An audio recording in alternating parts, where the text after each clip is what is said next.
எங்கள் மூத்திரத்தை குடித்த பிறகுமா உங்களுக்கு அறிவு வரவில்லை என்று கேட்கிறார். இது நான் கேட்கவில்லை, அவள் கேட்க சொல்கிறார், கேட்கிறேன். இன்னும் ஒருவரை சொல்கிறேன், எங்க மூத்திரத்தை குடிச்சுமாடா உங்களுக்கு அறிவில்லை. நன்றி, வணக்கம். நாம் இல்லைன்னா அவங்க கூட நாய் கூட கிடக்காது, அவங்க கூட நாய் கூட பக்கத்துல போய் வாழாது.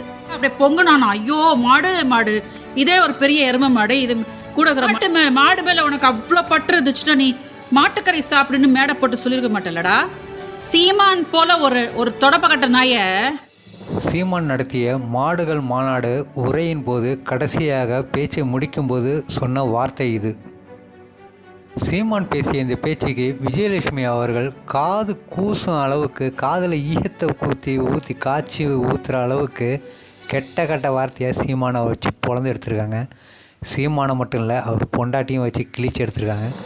அந்த வீடியோ பார்க்கறதுக்கு முன்னாடி இப்போ சீமான் பேசின வீடியோவும் பார்த்துருவோம்.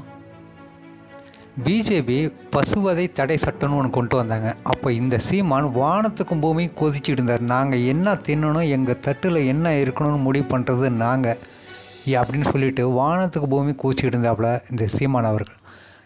பசுவதை தடை சட்டம் மூலமாக பசுவை கொல்லாதீர்கள், உங்களுடைய வீட்டில் இருக்கும் பசுவை கோவில் கொண்டாந்து விட்டு விடுங்கள், அங்கு கோசாலை என்று அமைக்கப்பட்டு கோவிலில் அந்த பசுவை பராமரித்து கொள்கிறோம் என்று சொல்லி இன்றளவும் பராமரித்து கொள்கிறார்கள் பிற மாநிலங்கள். அதாவது ஊபி பிஜேபி ஆளும் மாநிலங்களில் இன்னமும் அந்த சட்டம் அமலில் இருக்குது.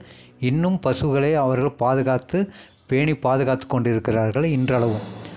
இதே சீமானவர்கள் பசுவை பாதுகாக்க சொல்லி இந்த சட்டம் வந்தும்போது இதே சீமானவர்கள் வானத்துக்கு போனதும் குவிச்சிக்கிட்டு மாட்டுக்கறியை நாங்கள் எப்படிலாம் தின்னுவோம் என்று அப்போது இதே மேடையிலே இதே குரலில் அப்படியே உறக்க பேசி கொண்டிருந்தார் இந்த சீமான்.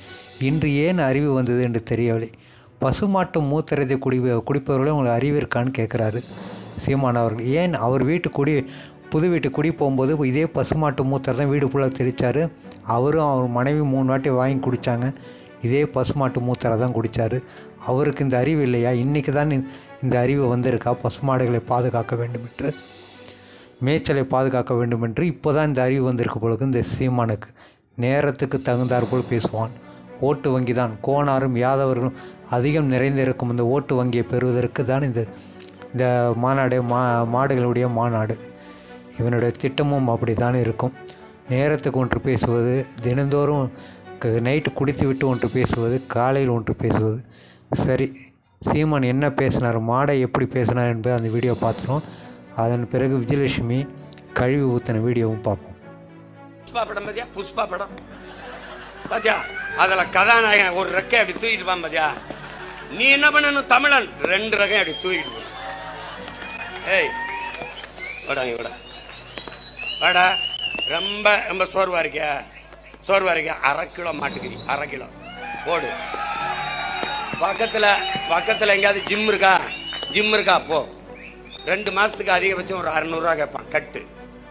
அடி அப்படி முறுக்க ஏற்ற அப்படி போ. தெருவில் நடக்க எப்படி நடக்குன்னு தெரியலையா? பருத்தி வீரன் படம் பாரு, தம்பி கார்த்திக் நடப்பம் பாதியா அப்படின்னு நடடா. சீமானை மீண்டும் சீண்டும் விஜயலட்சுமி அப்படின்னு என்னோட வீடியோ போட்டு ஒரு தலைப்பு போடுவாங்க சில பேர். அந்த மாதிரி தலைப்பு போடாதீங்க. இந்த சீமான் விஜயலட்சுமி கதை எப்போ தான் முடியும்னு தெரில. தினத்தந்தியில் வர கன்னித்தீவு கதை மாரி இன்னும் தொடர்ந்துக்கிட்டே தான் இருக்குது இவங்க 2 பேர் கதையும். சீமானை எப்போல்லாம் ஆக்ரோஷமாக பேசி ஒரு வீடியோ போடுறாரோ, அவர் மேடையில் பேசுகிறாரோ, உடனே ஒரு விஜயலட்சுமி ஒரு வீடியோ போட்டு அவங்களுக்கு நேராக எவன் பதில் கொடுக்குறானோ இல்லையோ, விஜயலட்சுமி அவர்கள் ஒரு காட்டமான பச்சையாக பேசி ஒரு பதிலை கொடுத்துருவாங்க. சீமான் தன் பொண்டாட்டியை கூட ஏன்னா ஒரு டான்ஸ் ஆடினா போதும் உடனே வீடியோவுக்கு வந்துடுவாங்க. பச்சையாக கீழே கேட்பாங்க ஒட்டுமொத்த குடும்பத்தையும். இது எப்போ தான் முடியும்னு தெரில. இப்போவும் மாடுகள் மாநாடு நடத்தின சீமானுக்கு அதே பாணியில் அதே ட்ரெண்டிங்கில் வீடியோ போட்டிருக்காங்க. அந்த வீடியோ பாருங்கள். நீங்களாம் என்ன தெரியாத மாதிரி நடிச்சுட்டு இருக்கிறீங்களா என்னன்னு எனக்கு புரியல. ஏன்னா அவன் கொஞ்சம் காசு விசிறடிப்பான், அவன் கூட காசுக்கு தான் எல்லாரும் கிடப்பாங்க. இல்லைன்னா அவங்க கூட நாய் கூட கிடக்காது, அவங்க கூட நாய் கூட பக்கத்தில் போய் வாழாது. அப்படி நான் காசு விசிறடிப்பா, அதனால தான் உட்காந்து நான் அவனை நல்லவன் பேசிட்டு இருப்பாங்களே தவிர வேற அவனுக்கு எந்த தகுதியும் கிடையாது. நேற்று கூட மாநாடு போட்டிருக்கிறானே, புத்திசாலிங்க கேட்டிருப்பாங்க. அப்படியே மாடுக்காக அப்படியே பொங்குனானா, ஐயோ மாடு மாடு, இதே ஒரு பெரிய எருமை மாடு இது கூட இருக்கிற மாடுங்களுக்கெல்லாம் பொங்குச்சான். மாடு மேல உனக்கு அவ்வளோ பற்று இருந்துச்சுன்னா நீ மாட்டுக்கறி சாப்பிடுன்னு மேடை போட்டு சொல்லியிருக்க மாட்டேல்லடா. நீ மாட்டுக்கறி இப்போ சாப்பிடுங்க எல்லாரும் சொல்லி நீ பிரபலம் பண்ணியிருக்க மாட்டேதானே. அப்போ எது உண்மை? ஒரு மேடையில் மாட்டுக்கறி சாப்பிடுன்னு எல்லாட்டும் சொல்கிற, அப்புறம் இன்னொரு மேடை போட்டு ஒரே மாடு ஐயோ இவன் பேசுறதுக்கு மாடே அழுதுருச்சான் அப்படியே உட்காந்து தூக்கி பிடிச்சிட்டு பண்ணிட்டு இருக்கிறீங்க. ஏன் இந்த மாதிரி மக்களுக்கு துரோகம் பண்ணுறீங்க? எங்களுக்கு இருக்கிற பற்று ஏன் உங்களுக்கு தமிழ்நாடு மக்கள் மேலே இருக்க மாட்டேங்குது?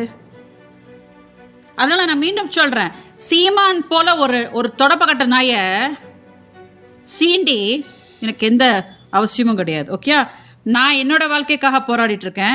எனக்கு எதுவும் சப்போர்ட் பண்ண முடியலன்னா அப்படியே விட்டுருங்க. அதுக்காக அவனை வந்து ப்ரமோட் பண்ணிக்கிட்டு ஐயோ அவனுக்கு வாயில் கை வச்ச கடிக்கவே தெரியாது பாருங்க அப்படின்ற மாதிரி அவனுக்கு தலைப்பு போட்டுட்டு இருக்காதீங்க. ஓகே, ஸோ இதை கொஞ்சம் டெலிகாஸ்ட் பண்ணுங்க. நான் சொன்னது கொஞ்சம் ரீச் ஆகட்டும். வணக்கம்.